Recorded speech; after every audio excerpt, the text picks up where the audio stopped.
ধূসর মরুভূমি ভরে যাচ্ছে সবুজে, পাহাড় থেকে নেমে আসছে জলধারা, রুক্ষ তপ্ত মরুভূমি যেন প্রাণ ফিরে পাচ্ছে। তারই সাথে সত্য হচ্ছে মুহাম্মাদের করে যাওয়া ভবিষ্যৎবাণী, এগিয়ে আসছে কিয়ামতের সময়। সময়ের সঙ্গে সঙ্গে প্রকাশ হচ্ছে কিয়ামতের আলামত, পৃথিবীর শেষ সময়। কিয়ামতের অনেক আলামতই প্রকাশ পেয়েছে, এর মধ্যে রয়েছে উঁচু উঁচু বিল্ডিং তৈরি, নিজেকে নবী দাবি করার সহ নানা আলামত। এবার প্রকাশ পেল আরো একটি আলামত, এবার সবুজে ছেয়ে গেছে শত শত বছর ধরে শুষ্কভাবে পড়ে থাকা সৌদি আরবের বিভিন্ন পাহাড় পর্বত। সম্প্রতি পবিত্র মক্কা নগরীর কয়েকটি ছবি ভিডিও ভাইরাল হয়েছে সামাজিক মাধ্যমে। এতে দেখা যাচ্ছে পবিত্র কাবা ঘরের বেশ কাছের কয়েকটি পাহাড়, মাঠ ঘাট ও সড়কের দুই পাশ সবুজ তৃণলতায় ছেয়ে গেছে। ছবিগুলির ক্যাপশনে লেখা হয়েছে সাম্প্রতিক বৃষ্টির পর মক্কার সবুজ দৃশ্য।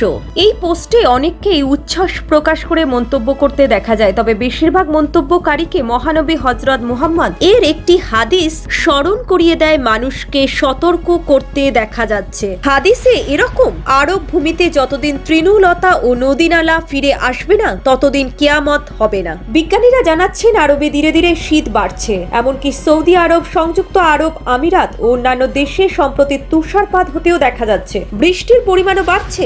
এইসব বিষয় আরবের মরুভূমিতে প্রাণের সঞ্চার করছে। ফসলের উৎপাদন বাড়ছে, চাষাবাদ আগের তুলনায় অনেক বেশি হচ্ছে, তবে পুরো আরব ভূখণ্ডে সবুজ তৃণলতা ও নদীনালা এখনো সৃষ্টি হয়নি, যার কথা প্রথম ও দ্বিতীয় হাদিসে বলা হয়েছে। তবে তৃতীয় হাদিসে তাবুকের যে স্থানের কথা বলা হয়েছে তা আজ বাস্তব। তাবুক জুড়েই এখন বিভিন্ন ফল ফলাদির বাগান, যা মহানবীর সেই ভবিষ্যবাণীর কথা স্মরণ করিয়ে দেয়। কিয়ামতের আলামতের মধ্যে উল্লেখযোগ্য একটি হলো অতিবৃষ্টি, অনাবৃষ্টি, তীব্র ঠান্ডা ও দাবদাহ সহ বিভিন্ন প্রাকৃতিক দুর্যোগ ব্যাপক হারে বেড়ে যাবে। এতে করে মাঠ ঘাট যেমন ফসলহীন হয়ে পড়বে, প্রাকৃতিক দুর্যোগের কারণে ফসলের উৎপাদন ক্ষতিগ্রস্ত হবে, আবার মরু অঞ্চলে ঝড় বৃষ্টির কারণে ঘটবে এর উল্টোটা, বন্যার কবলে পড়ে বিপর্যস্ত হবে আরব অঞ্চল। পানির ছোঁয়ায় শুষ্ক মরুভূমি হয়ে যাবে সবুজ অরণ্যে। এটি মুসলিম হাদিসের 2229 নম্বরে উল্লেখ করা আছে। কোরআন হাদিসের ভাষায়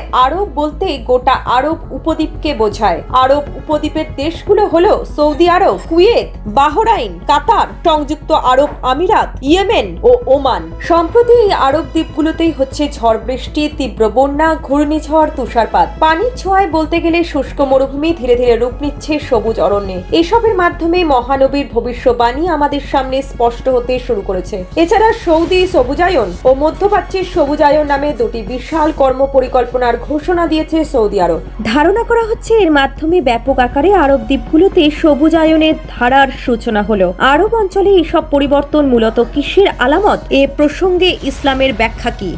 মুফতি মাহমুদুল হক জালিস বলেন, কিয়ামত নিয়ে আলামতে সুগরা ও আলামতে কোবরার কথা বলা হয়েছে। কিয়ামত হয়তো সন্নিকটে, তাই আরবের আবহাওয়ার এত পরিবর্তন। এসবের মাধ্যমে আরবের মরুভূমি উর্বর হবে, চাষাবাদের উপযুক্ত হয়ে উঠবে, গাছপালায় ভরে যাবে। এসবের মাধ্যমেই হয়তো আমরা কিয়ামতের আরো নিকটে চলে যাচ্ছি। এসবের কথা হাদিসে নবীজি আমাদের বলে গেছেন। রাসূল আল্লাহ যে ভবিষ্যবাণী করেছেন আমরা তার মধ্য দিয়ে পার হচ্ছি বলে মন্তব্য করেছেন বিশিষ্ট আলেমরা। তার মতে মরু অঞ্চলের ঝড় বৃষ্টি, বন্যা, সবুজায়ন প্রকল্প কিংবা সম্প্রতি বিজ্ঞানীদের প্রকাশ করার সময় ছোট হয়ে যাওয়ার ঘটনা সামনে এসেছে, তার সবকিছুই কিয়ামতের আলামত। এই সবকিছুর কথাই আমাদের নবীজি 1400 বছর আগেই বলে গিয়েছিলেন, যা এখন অনেকটাই প্রকাশ